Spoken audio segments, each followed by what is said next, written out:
जय जय राम। श्री राम जय राम जय जय राम। श्री राम जय जय राम। श्री राम जय जय राम। श्री राम जय जय राम। श्री राम जय जय राम। श्री राम जय जय राम। श्री राम जय जय राम। श्री राम जय जय राम। श्री राम जय जय राम। सीताराम जय सीताराम। सीताराम जय सीताराम। राधे श्याम जय राधे श्याम। राधे श्याम जय राधे श्याम। श्री राम जय जय राम। श्री राम जय जय राम। जय गौ माता जय गोपाल। जय गौ माता जय गोपाल। भक्त वत्सल प्रभु दीन दयाल। भक्त वत्सल प्रभु दीन दयाल। श्री राम जय जय राम। श्री राम जय जय राम। जय गंगे गंगे गंगे। जय गंगे गंगे गंगे। जय गंगे जय श्री गंगे। जय गंगे जय श्री गंगे। जय यमुने यमुने। जय यमुने जय यमुने। जय यमुने जय श्री यमुने। जय यमुने जय श्री यमुने। जय गंगे गंगे गंगे। जय गंगे जय गंगे गंगे। त्रिभुवन तारिणी श्री गंगे। त्रिभुवन तारिणी श्री गंगे। त्रिभुवन तारिणी श्री गंगे। त्रिभुवन तारिणी श्री गंगे। भागीरथी जाह्नवी गंगे। भागीरथी जाह्नवी गंगे। जय गंगे गंगे गंगे। जय गंगे जय गंगे गंगे। जय गंगे जय श्री गंगे। जय गंगे जय श्री गंगे। जय गंगे जय श्री गंगे। जय गंगे जय श्री गंगे। बड़ी सरलता से आप लोग जो सुने उसका उच्चारण कर सकते हैं। जय जय भगीरथ नंदनी मुनि। जय चकोर चंदनी। जय जय भगीरथ नंदनी मुनि। जय चकोर चंदनी। गाइए जय जय भगीरथी नंदनी।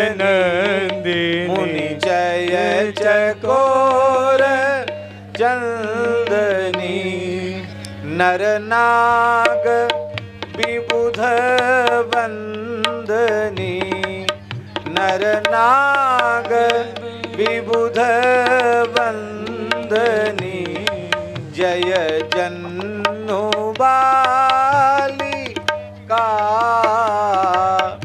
जय जन्नु बालिका,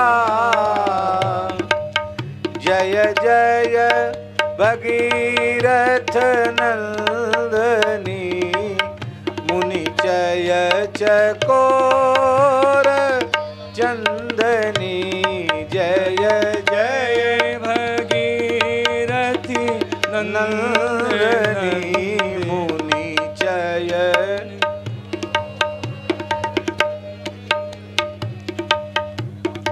विष्णु पद सरोज जासी, विष्णु पद सरोज जासी, शीस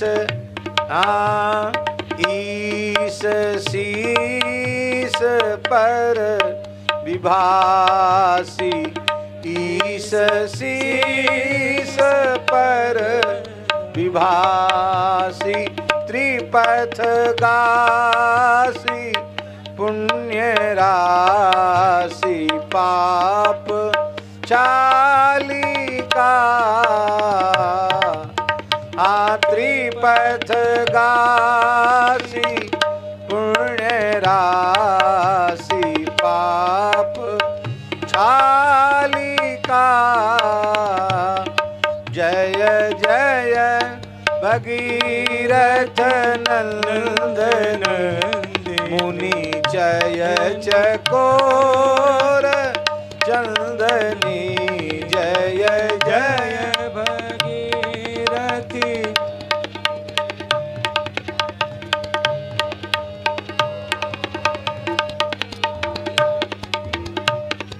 विमल विपुल बहसी बारी, विमल विपुल बहसी बारी, शीतल त्रयतापहारी, शीतल त्रयतापहारी,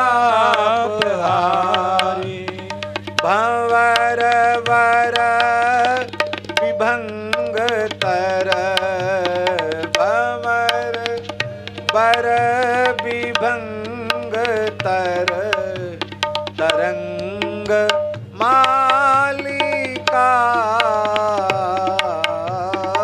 भंवर वर विभंग तर, तरंग मालिका,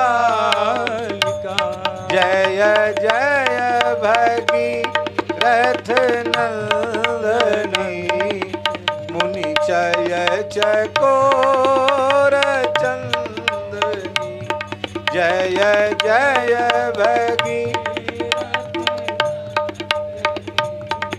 मुनि चय चकोर। पूरजन पूजोपहार, पूरजन पूजोपहार,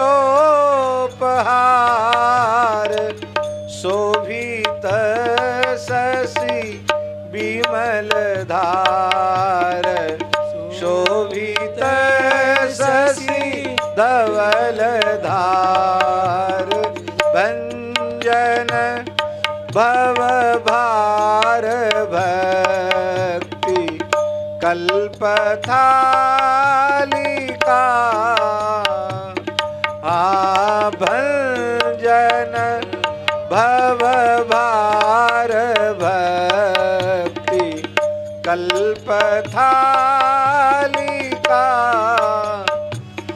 जय जय भगीरथ नंदनी, मुनि चय चकोर चंदनी, जय जय भगीरथ नंदनी, जय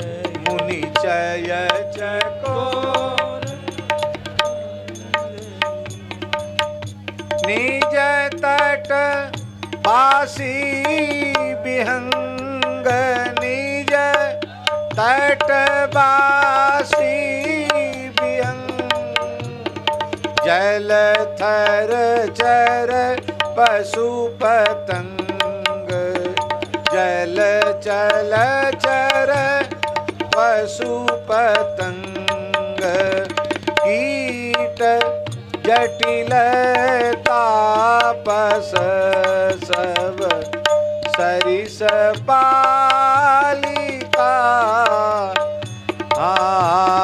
कीट जटिल तापस सब सरिस बालिका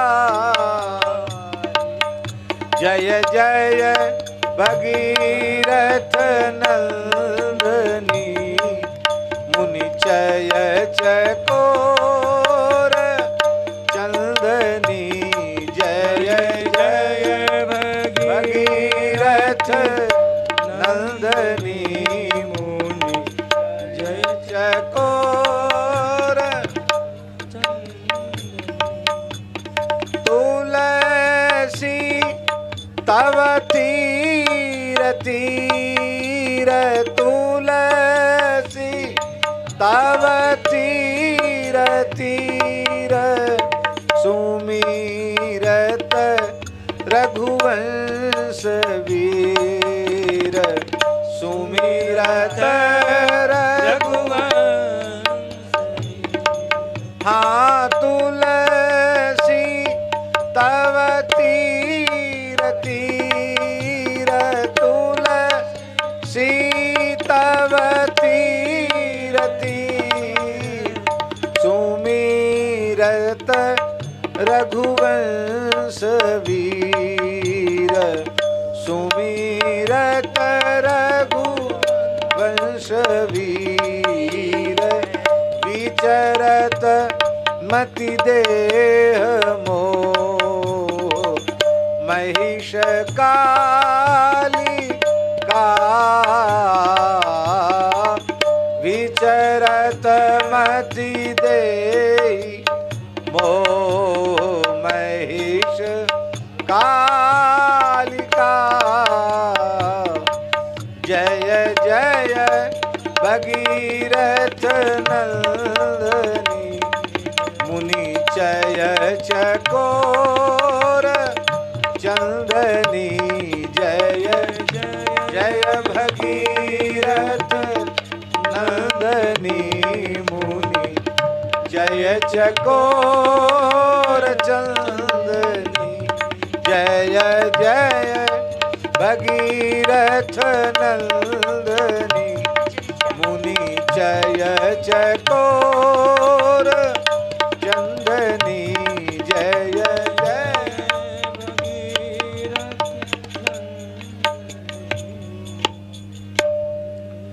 श्री गंगा महारानी की जय।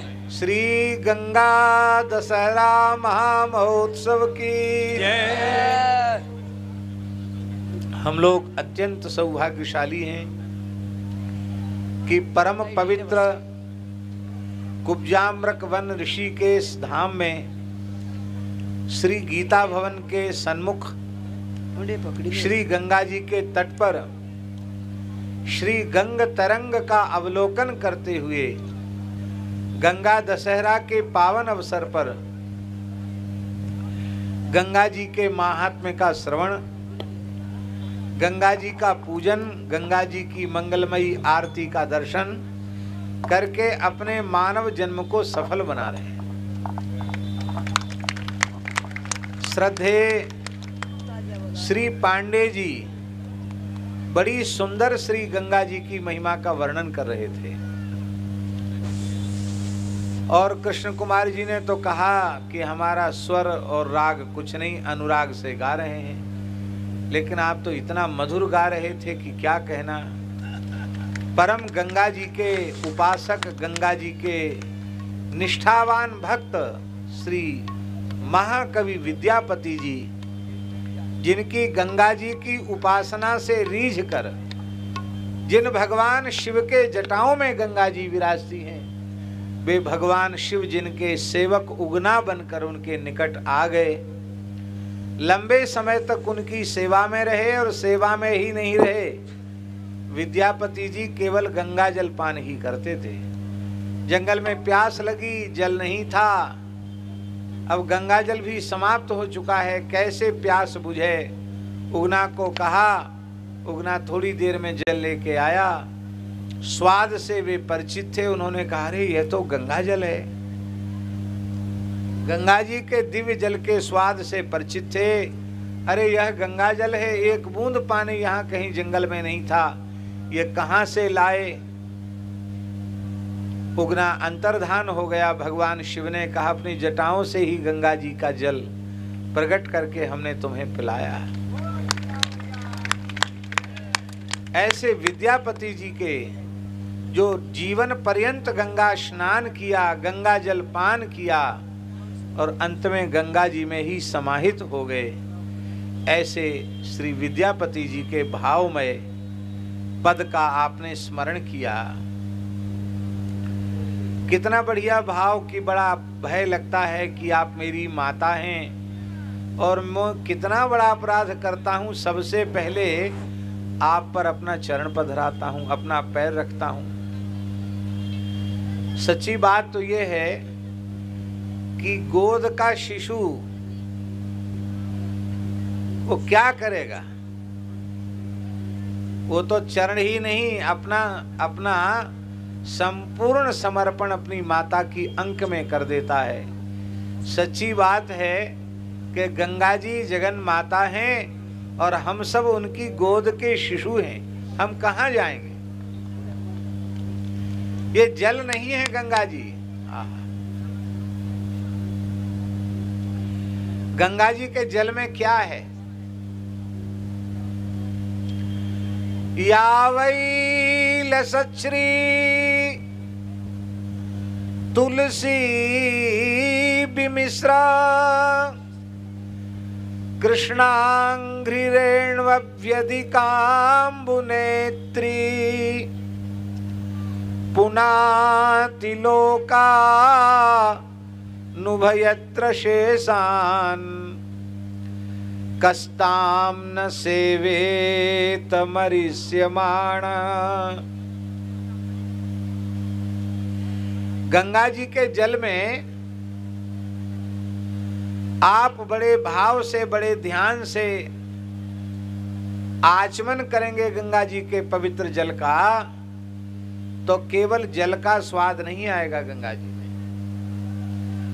भगवान के चरण कमलों में अर्पित जो मंजरी युक्त तुलसी दल है और भगवान के श्री चरण कमल में जो केसर युक्त चंदन का अंगराग है, उस चंदन के अंगराग और तुलसी दल मंजरी के सहित जो तुलसी दल, उसके सहित भगवान के चरण कमल मकरंद को लेकर गंगा जी प्रवाहित हो रही है।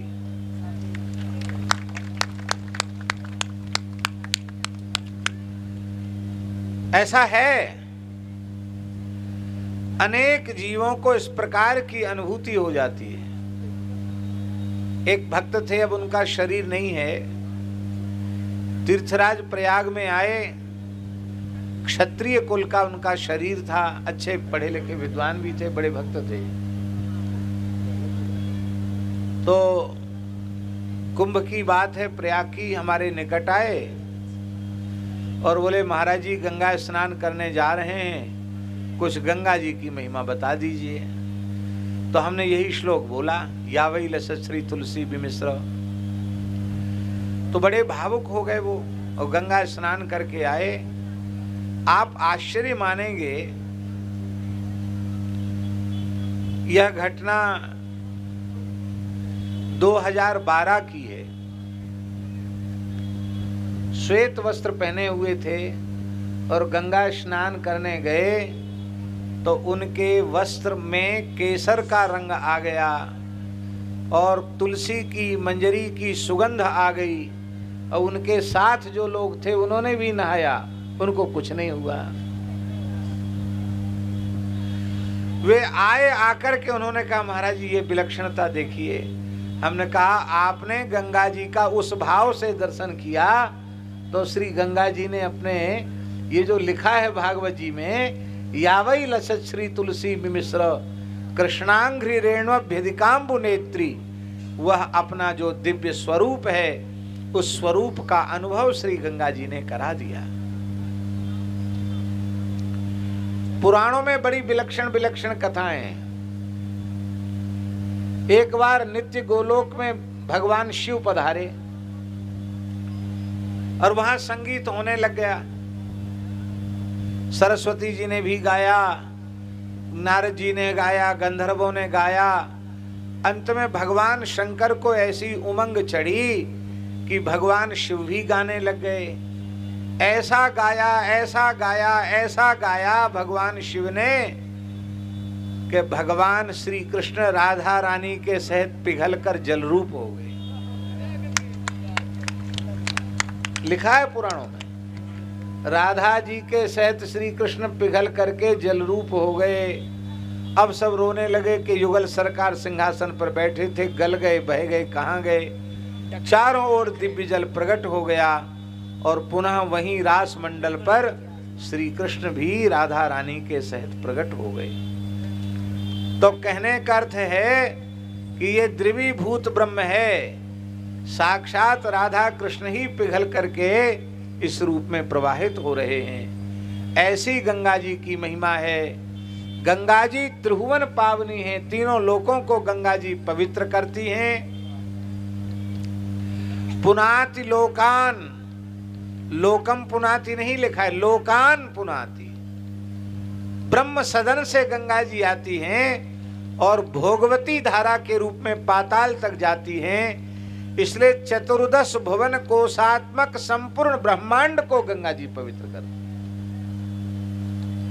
त्रिभुवन पावनी भगवती गंगा है। पुनाति लोकानुभयत्र शेषान।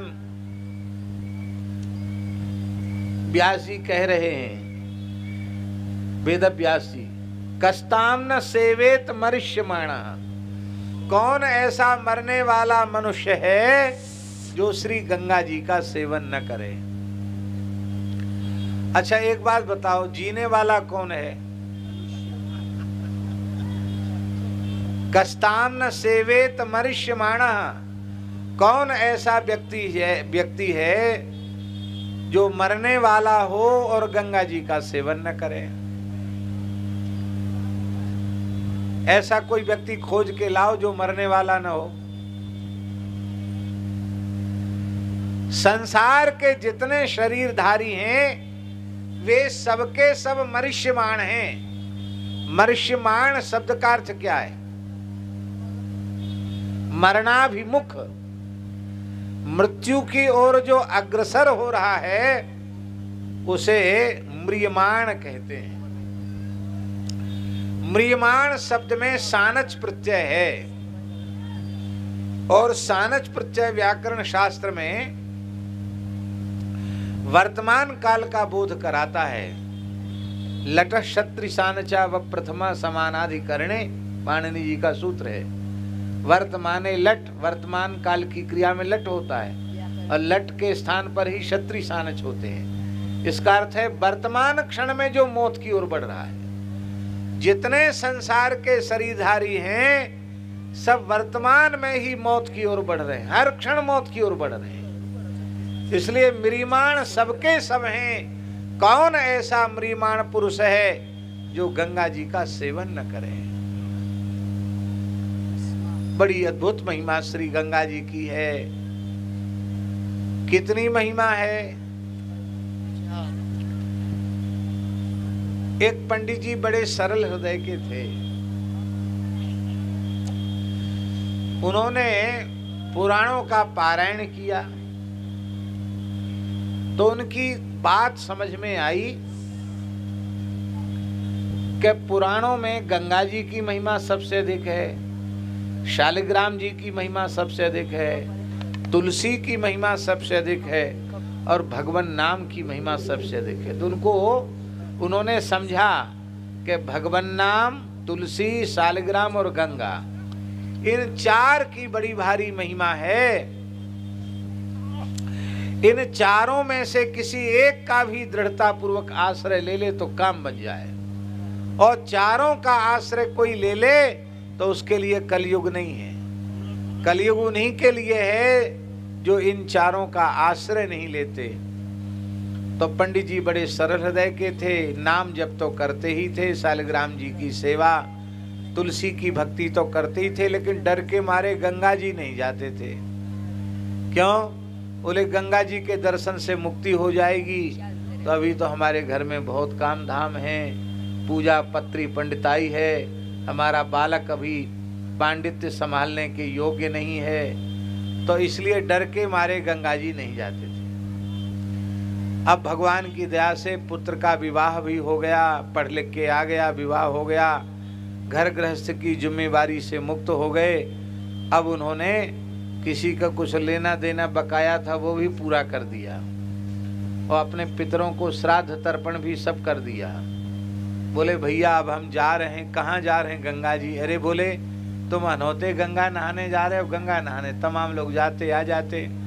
बोले वो जाते आते गंगा नहाने वाले उनकी बात वे जाने, हम तो गंगा नहाने जा रहे हैं, अब लौट के नहीं आएंगे। क्यों? बोले लिखा है गंगा जी के दर्शन से स्नान से मुक्ति हो जाती है, तो मुक्ति होने के बाद लौट के थोड़ी आएंगे, चले जाएंगे भगवान के धाम को।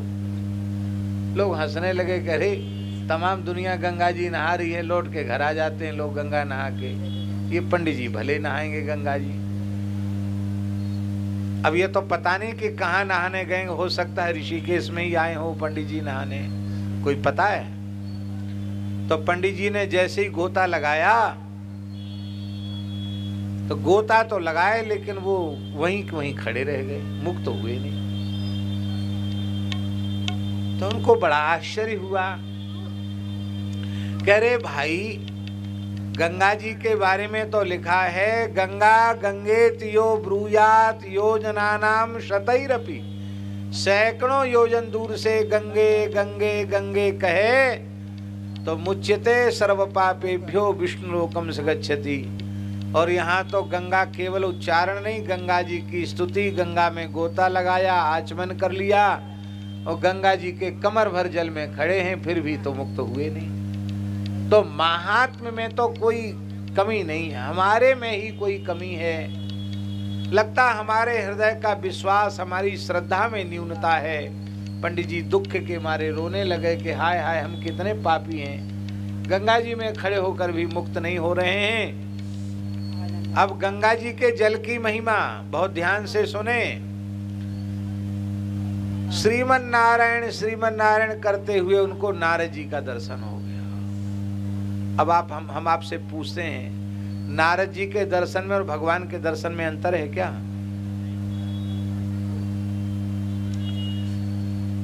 चौबीस अवतारों में नारद जी भगवान के अवतार भी हैं, इसलिए नारद जी का दर्शन साक्षात भगवान का दर्शन है। नारद जी का दर्शन हो गया, नारायण नारायण नारायण नारायण। ओहो, पंडित जी कैसे खड़े हैं, रो कैसे रहे गंगा जी के जल में खड़े खड़े? का महाराज आपके हाथ में बीणा है, स्वरूप का दर्शन करके लगता आप नारद जी। हाँ हाँ आपने ठीक पहचाना, हम देवर्षि नारद हैं। तो रो क्यों रहे हो पंडित जी आप? बोले हम इसलिए रो रहे हैं कि गंगा जी का महात्म्य तो ऐसा है, और हम तो स्नान किए, गोता लगाए, पर यहीं के यहीं खड़े हैं, हम मुक्त तो हुए नहीं। आप ही समाधान कर दीजिए।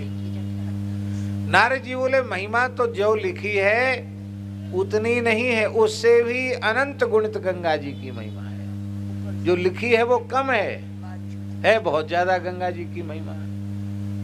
लेकिन चलो कोई बात नहीं, बात तो तुम्हारी बिल्कुल सही है। हमारे पिताजी ने भगवान वामन का चरण कमल धोया था, कमंडल में स्थापित किया था, तो चलें ब्रह्मा जी से पूछ लें, उनको पता होगा। आप वो समाधान करेंगे कि आप मुक्त क्यों नहीं हुए। तो उन पंडित जी को सदेह, नारद जी तो नारद जी है ना, सामर्थ्यवान है, पंडित जी को सदेह नारद जी लेकर ब्रह्मलोक पहुंच गए। ब्रह्मा जी ने कहा आओ देवर्षि नारद जी कैसे आए।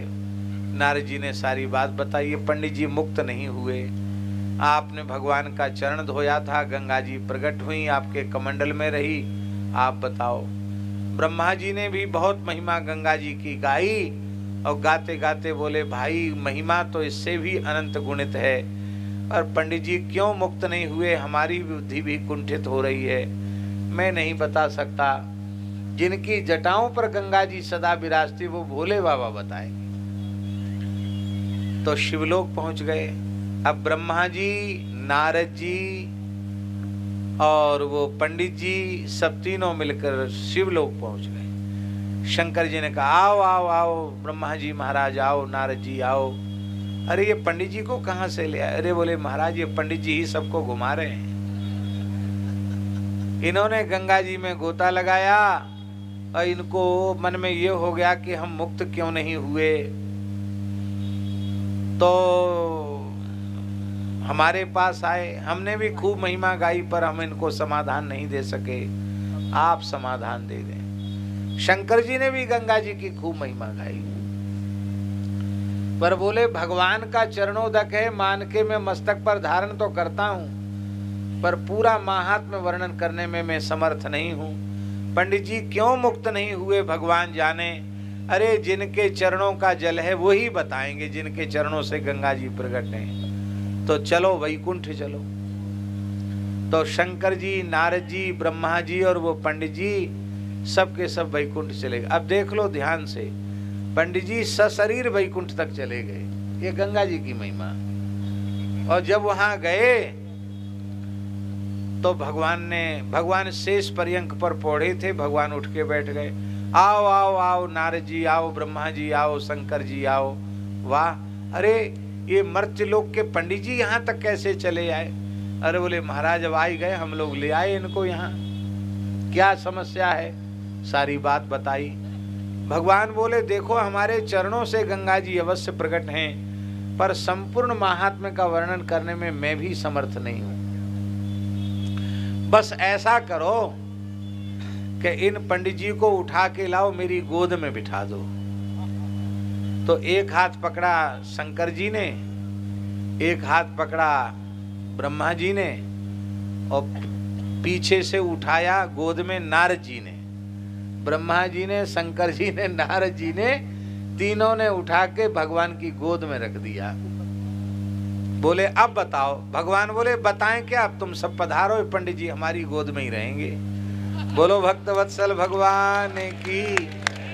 गंगा जी के महात्म्य में श्रद्धा होने के कारण ये सदेह मेरे धाम तक आ गए। अब यद गत्वा न निवर्तन्ते तद्धाम परमम मम, यहाँ आकर अब इनको लौट के नहीं जाना है। ऐसी गंगा जी की अनंत गुणित महिमा है। पर बहुत ध्यान से सुने, जब गंगा जी धरती पर आई ना तो गंगा जी ने दो समस्याएं भगीरथ जी के सामने रखी। उन्होंने कहा पहली समस्या तो ये है कि धारयिष्यति को वेगम पतंत्या में मही तले, मैं बड़े वेग से ब्रह्म सदन से नीचे आऊंगी तो मेरे वेग को कौन धारण करेगा? धरती कैसे धारण करेगी? मैं पृथ्वी को फोड़कर पाताल में प्रविष्ट हो जाऊंगी, तुम्हारे पुरखों का उद्धार होगा नहीं, इसलिए काहे को हमको ले जाने का श्रम करते हो। दूसरी समस्या ये है कि जब मैं मृत्युलोक में प्रवाहित होने लग जाऊंगी तो नरा मह्यम मृजन्त्यघम, मनुष्य अपने पापों का प्रक्षालन मेरे जल में करेंगे। तो मेरे जल में स्नान करने वाले जीव तो निष्पाप हो जाएंगे, लेकिन उन जीवों के पापों को अपने में लेकर मैं कहां जाऊंगी? मैं उन पापों को कहां धोऊंगी?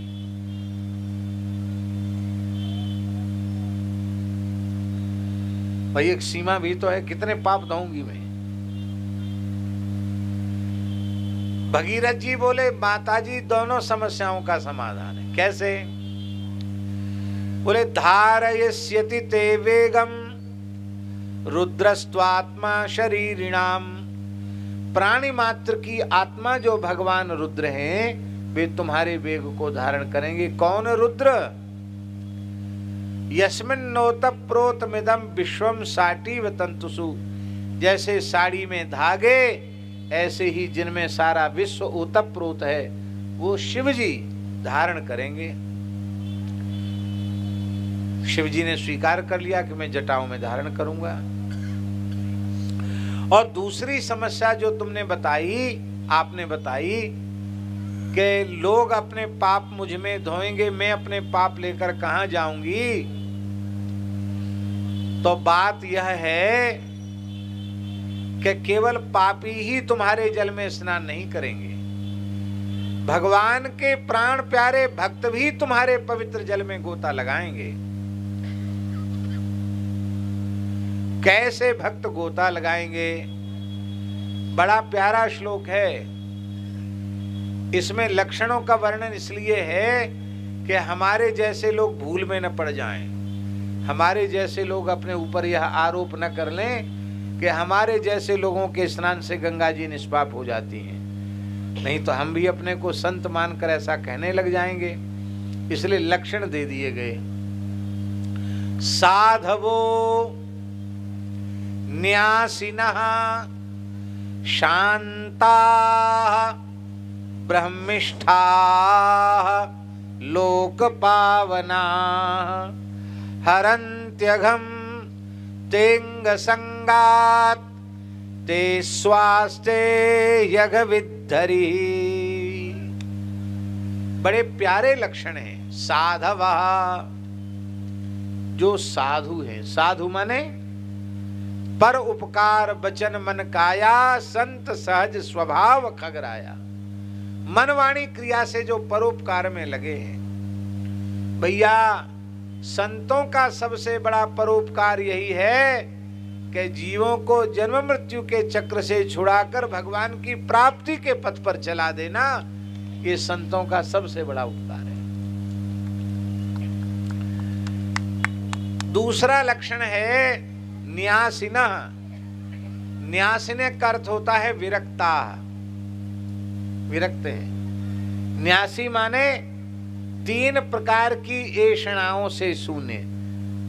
ऐषणा त्रय त्यागो संन्यासः, वित्तेषणा, पुत्रेषणा और लोकेषणा। तीनों इच्छाओं से जो शून्य हैं, ऐसे जो महान विरक्त परम श्रद्धेय स्वामी श्री राम सुखदास जी की कोटि के महात्मा न्यासिनः शांताः, जो सदा शांत रहते हैं। शांत माने जिनमें काम क्रोध आदि के विकार होते ही नहीं, षडूर्मियां जिनमें आती ही नहीं है, ऐसे परम निर्विकार गुणातीत संत।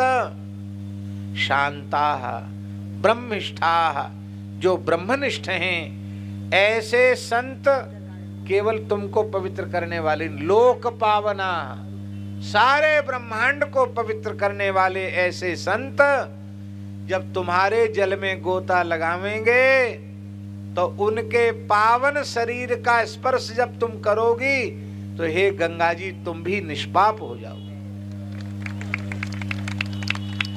गंगा जी बोली तब तो कोई भी महात्मा हमारे जल में स्नान करेगा ही नहीं। क्यों?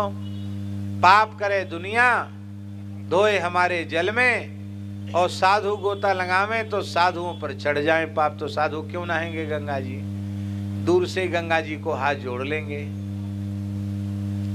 भाई फायदा हो नहीं नुकसान हो तो क्यों गंगा जी नहाया जाए? तो बड़ा सुंदर समाधान कर रहे हैं भगीरथ जी। कहते संत तो अवश्य नहाएंगे तुम्हारे जल में। क्यों? उनको पाप छू नहीं सकता। तुम्हारे पापों को वो भस्म कर देंगे और स्वयं उन पर पापों का प्रभाव नहीं होगा। क्यों? तेषु अगभिद हरि आस्ते, उन महात्माओं के हृदय में भगवान श्री हरि निरंतर विराजमान रहते हैं। कौन भगवान? भगवान का विशेषण है अगभित। अगभित माने संपूर्ण पापों का भेदन करने वाले, संपूर्ण पापों का नाश करने वाले भगवान उनके हृदय में निरंतर विराजते हैं। इसलिए कोई पाप उनको छू नहीं सकेगा, पाप स्पर्श करते ही भस्म हो जाएंगे। और सच्ची बात यह है कि इन संतों के कारण ही गंगा जी की महिमा है।